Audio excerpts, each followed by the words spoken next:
याच्यात जगात दुःख दुसरं कोणतं येणार नाही, तेव्हाच ठरवलं. याच्यापुढे कोणतंही दुःख आलं तरी आपण आनंदाने फेस करायचं, एकदम आनंदाने.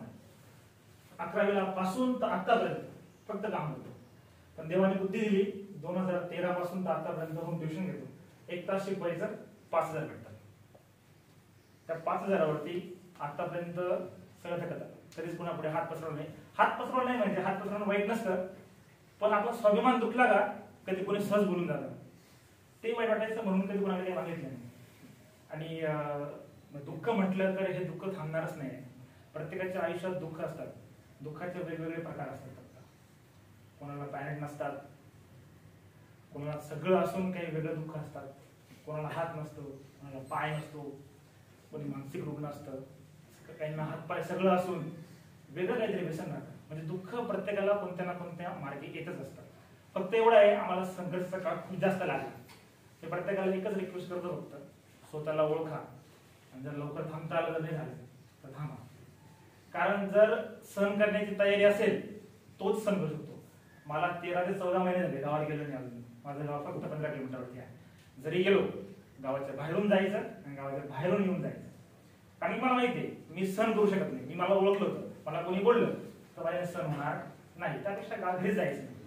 वयाच्या 25, 26, 27 पर्यंत आपल्याला सहज कोणी म्हणतं अभ्यास करते गावात नाही, पण 26, 27 क्रॉस केलं ते आपल्या घरचे असो, आपल्या बहिणी असो की आपल्या जवळचे नातेवाईक असो, तोंडावर तर बोलत नाही पण पाठीमागे बोलत असतात. त्यापेक्षा काय करायचं, गिव्हअप करायचं. गिव्हअप करण्यापेक्षा एक अजून असतं, एक सिस्टम आहे, लेट गो.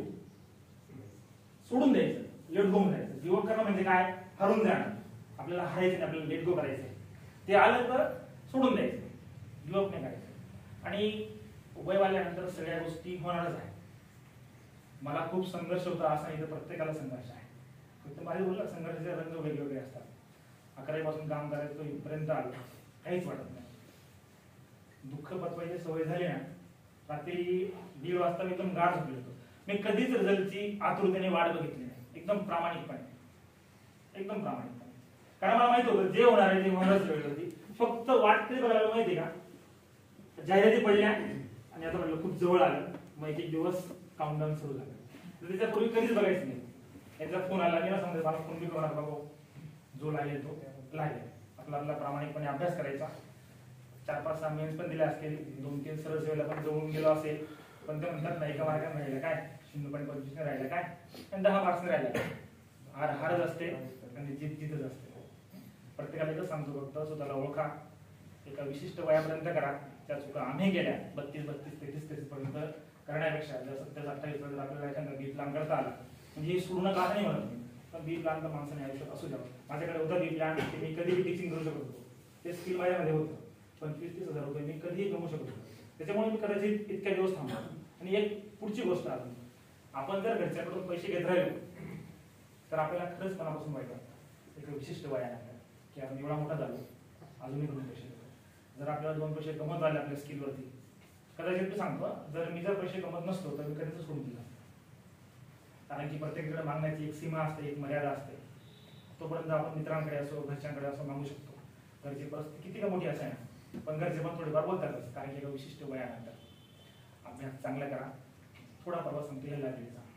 2013 मध्ये मी हॉस्टेलला होतो. हॉस्टेलला आल्यानंतर मला 2 व्यक्तींनी खरंच खूप प्रामाणिकपणे मदत केलेली आहे. एक गणुभाऊ आणि एक बबन दादा. त्या 2 व्यक्तींना मी आधीपासूनच मानतो आणि आता शेवटपर्यंत मानतो आहे. कारण की गणुभाऊनी मला कधीच असं म्हटलं नाही की पैसे मला माहिती नाही आहे, फक्त गणुभाऊ मागितलं असेल, गणुभाऊ नाही म्हटले नाही. आतापर्यंत मी 2 व्यक्तीकडे पैसे मागितले. आता मेजरकडे आणि खूपदा गणुभाऊकडे. हे 2 व्यक्ती असे होते की ते कधी सांगणार पण नाही, आपण रिटर्न जरी केले नाही तरी काही म्हणणार नाही. आणि गणुभाऊनी कधी अनमोल सल्ला दिला असेल, काही नोट्स लागत असतील किंवा काही मटेरियल लागत असेल, प्रत्येक गोष्ट एकदम आनंदाने असायची.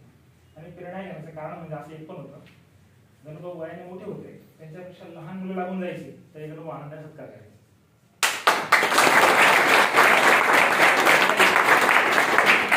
कारण जिगरा मोठा लागतो.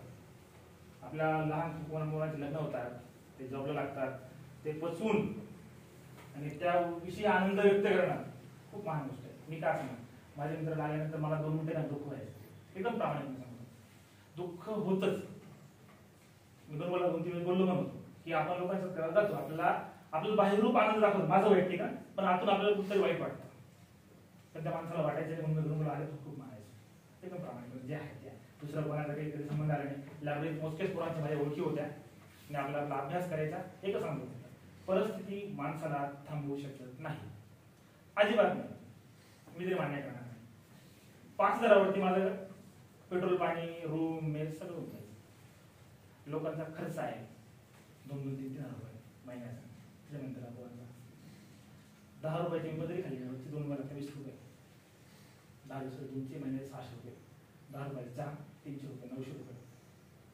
बाकी सगळं सहज 2-3 हजार रुपये सहज खर्च होतो. 2-5 रुपये आपण जर कमवले ना, आपण 1-2 वर्ष जास्त एक्स्ट्रा अभ्यास करू शकतो. आणि अभ्यास करताना प्रामाणिकपणे करा, एकामेकाला सहकार्य करा.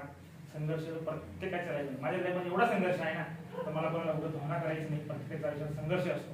तर एकच सांगतो, आयुष्यातून आई आणि वडिलांचं क्षेत्र इतकं मोठं क्षेत्र जर गेलं, त्यानंतर दुःख जगापुढे कोणतंच मोठं वाटत नाही, सगळे लहान लहान वाटतात. म्हणून तेव्हा मला आता कदाचित आधीच खूप मोठं संकट घेऊन दिलं, नंतर मला सगळे संकट नॉर्मल वाटले. लढत राहा आणि जिंकत राहा.